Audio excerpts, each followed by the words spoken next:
Is this the end of sanctuary cities? Well, President Donald Trump said he wants to stop all federal funding to sanctuary cities. And sanctuary cities are jurisdictions that do not fully cooperate with the enforcement of U.S. immigration laws. And we're going to be ending sanctuary cities if we find it necessary to do in certain major areas, and we may just end the entire thing altogether because it's just a way of protecting criminals, and nobody else is benefited by that. And for some reason, Democrats want to keep and they want to shield criminals from being sent back to their countries or being sent to prison. And in the meantime, the crime rate has gone through the roof. So we may be presenting you very shortly with a executive order ending sanctuary cities. In reality, there is no strict definition for sanctuary policies or sanctuary cities, but the terms generally describe limited cooperation with immigration and customs enforcement, otherwise known as ICE. ICE enforces U.S. immigration laws nationwide, but it seeks the help of states and local jurisdictions, and what it's asking is actually not too much.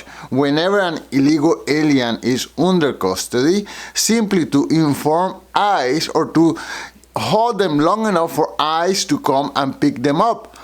And that seems to me a very reasonable request. But for some reason, sanctuary cities refuse to cooperate. I don't know why. It's really not that complicated. But what sanctuary cities jurisdictions are causing is an officer safety crisis, right? Instead of ICE officers arresting the bad guy in the safety and security of a jail, where we know he don't have weapons, now these sanctuary cities release that public safety threat back in the community, which again is a public safety threat because you want the bad guy back in the community. So the public's at greater risk of crime, my agents at greater risk of harm, and the aliens at greater risk. Arresting an alien in a jail safe. Everything's controlled. But anything can happen on the street, so it's even safer for the alien to be put in custody of ICE in a jail. Sanctuary cities make it less efficient and more dangerous, but it's not going to stop us. We're hitting every sanctuary city right now. But some cities and states say that cooperating with ICE means that victims of crimes and witnesses who are not in the United States legally, they will not come forward. And that is a valid point. If I am illegally and I see a crime happening, I may not be willing to be a witness because I will be afraid for my own status. I get that. In addition, some of these officials say that they want to be a welcoming place for immigrants. And that's appreciated.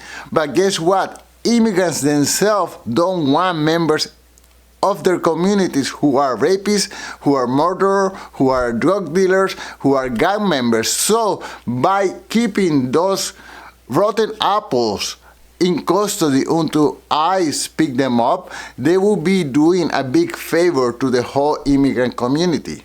For some, it's about fostering trust with local communities. When immigrant communities know that calling 911 won't result in deportation for themselves or a family member, they're actually more willing to report and help law enforcement solve crimes, which makes all of us safer.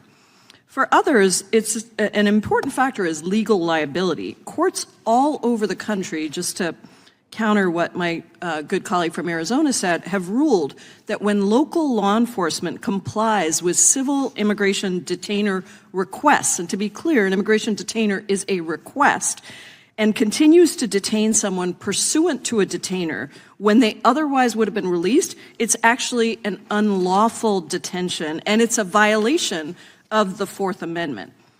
Now, I often hear statistics by the American Immigration Council suggesting that immigrants commit fewer crimes than native-born citizens. And that may be right. In fact, I'm not arguing that. But that serves of no consolation to the mother or father of a little girl who got raped and murdered, to the father or mother of a little boy who got molested.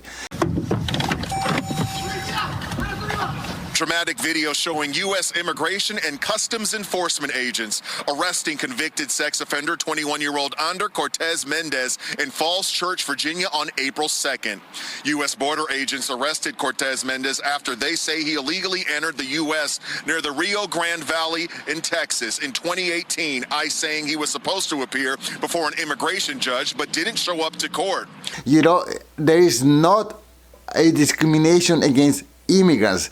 There is a strong resistance against illegal immigrants. I mean, the United States is in desperate need of immigrants. They need immigrants to fulfill all kinds of services. There is huge demand for the services and labor of immigrants, but they want to do that. They want immigrants to come in the right way, to customs, to make an applications, to give an opportunity for the government to vet them and to verify who they are and if they are criminals or not. And sure, some criminals may be able to navigate through the mass of vetting, but the percentage will be much lower, and at least there will be the notion that the immigration authorities did everything within their power to vet and to just verify who comes in and who stays into the country.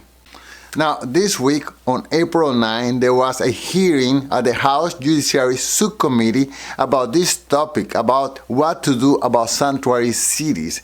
And then there was witness Danielle Carter Walter, who painted a grim picture of what it's like to live in Chicago, which is a prominent sanctuary city. And she was arguing that the policies of the city have left lifelong residents living in distress. The life there is just horrible, according to Danielle. We are here to confront the reality of sanctuary cities. Despite the word sanctuaries, these cities are anything but safe. Chicago has claimed the title for years, and now we're drowning in the consequences. Lifelong residents are pushed aside, schools are overcrowded, crime is out of control, and affordable housing is vanishing.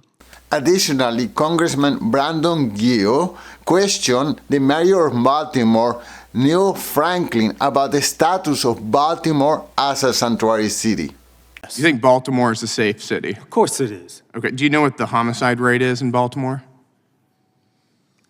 Exactly, no. It's about 35 per 100,000. Do you know what the homicide rate is in the rest of the United States? No, I don't. I can tell you that the homicide rate in Baltimore is about 5 times the national average. Do you know how Baltimore's robbery rate compares to the rest of the United States? At the moment, no, I don't. You don't? It's about 8.4 times the national average. Do you know how Baltimore's assault rate compares to the national average? No, I don't. It's about 3.4 times higher. Does that sound like a safe city to you? Also, Chairman McClintock argued that sanctuary policies obscured President Trump's mass deportation goals, which is a cornerstone of his administration's first 100 days. Our subcommittee meets today to address the continuing efforts of Democratic jurisdictions to nullify federal immigration laws and obstruct law enforcement officials in their vital efforts to uphold these laws. They self-righteously call themselves sanctuary cities, but the sanctuary they offer is to violent criminals who prey upon not only our own citizens, but on immigrant communities themselves. So there you have it. The pressure on sanctuary jurisdictions is intensifying. For everyday Americans, these hearings raise difficult questions. Do sanctuary policies protect vulnerable communities or endanger them? Let me know in the comments, and that's it for today. Thank you so much for watching, and until soon. Peace.